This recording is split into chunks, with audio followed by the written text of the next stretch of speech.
The Internet in the year 2009. We send emails, make calls over the Internet, and discuss topics we take an interest in.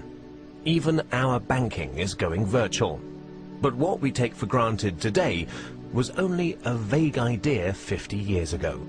In order to understand how we got this far, let's go back to 1957, when everything began. Before 1957, computers only worked on one task at a time. This is called batch processing. Of course, this was quite ineffective. With computers getting bigger and bigger, they had to be stored in special cooled rooms. But then the developers couldn't work directly on the computers anymore. Specialists had to be called in to connect them.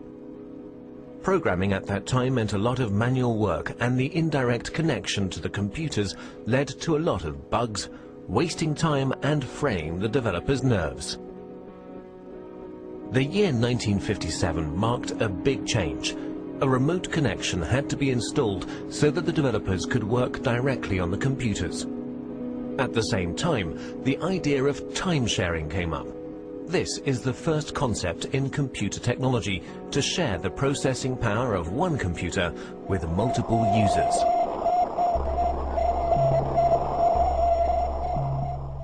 On October 4th in 1957, during the Cold War, the first unmanned satellite Sputnik 1 was sent into orbit by the Soviet Union. The fear of a missile gap emerged. In order to secure America's lead in technology, the US founded the Defense Advanced Research Project Agency in February 1958.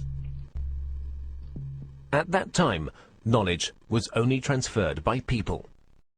The DARPA planned a large-scale computer network in order to accelerate knowledge transfer and avoid the doubling up of already existing research.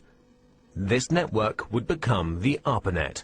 Furthermore, 3 other concepts were to be developed, which are fundamental for the history of the Internet. The concept of a military network by the RAND Corporation in America. The commercial network of the National Physical Laboratory in England. And the scientific network Cyclades in France. The scientific, military, and commercial approaches of these concepts are the foundations for our modern Internet. Let's begin with the ARPANET, the most familiar of these networks. Its development began in 1966.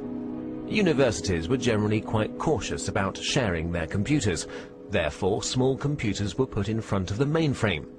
This computer, the interface message processor, took over control of the network activities, while the mainframe was only in charge of the initialization of programs and data files. At the same time, the IMP also served as interface for the mainframe. Since only the IMPs were interconnected in a network, this was also called IMP subnet. For the first connections between the computers, the Network Working Group developed the Network Control Protocol. Later on, the NCP was replaced by the more efficient Transmission Control Protocol. The specific feature of the TCP is the verification of the file transfer. Let's take a short detour to England. Since the NPL network was designed on a commercial basis, a lot of users and file transfer were expected. In order to avoid congestion of the lines, the sent files were divided into smaller packets, which were put together again at the receiver. Packet switching was born.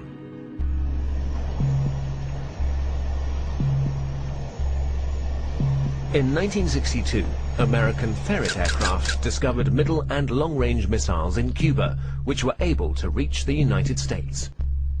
This stoked fear of an atomic conflict. At that time, information systems had a centralized network architecture.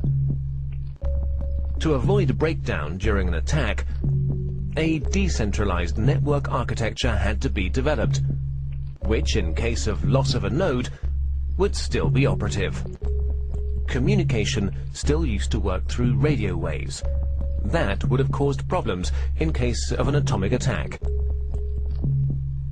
The ionosphere would be affected, and the long-wave radio waves wouldn't work anymore. Therefore, they had to use direct waves, which, however, don't have a long range.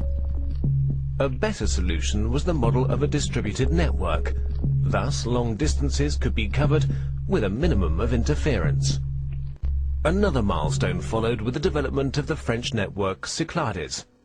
Since Cyclades had a far smaller budget than ARPANET, and thus also fewer nodes, the focus was laid on the communication with other networks.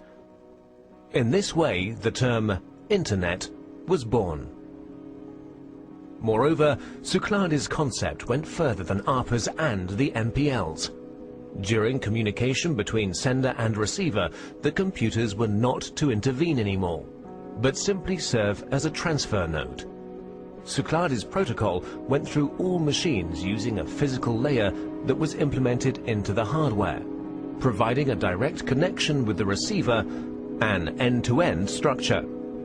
Inspired by the Cyclades network and driven by the incompatibility between the networks, their connection gained in importance everywhere.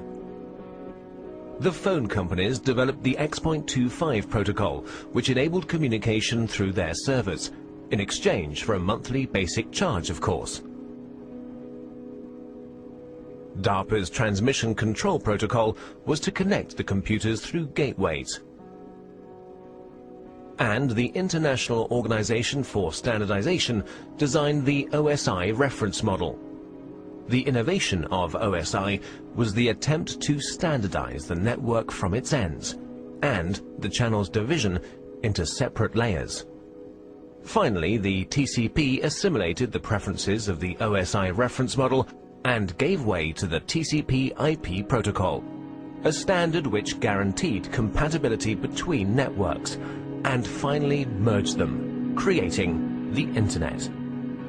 By February the 28th, 1990, the ARPANET hardware was removed, but the Internet was up and running.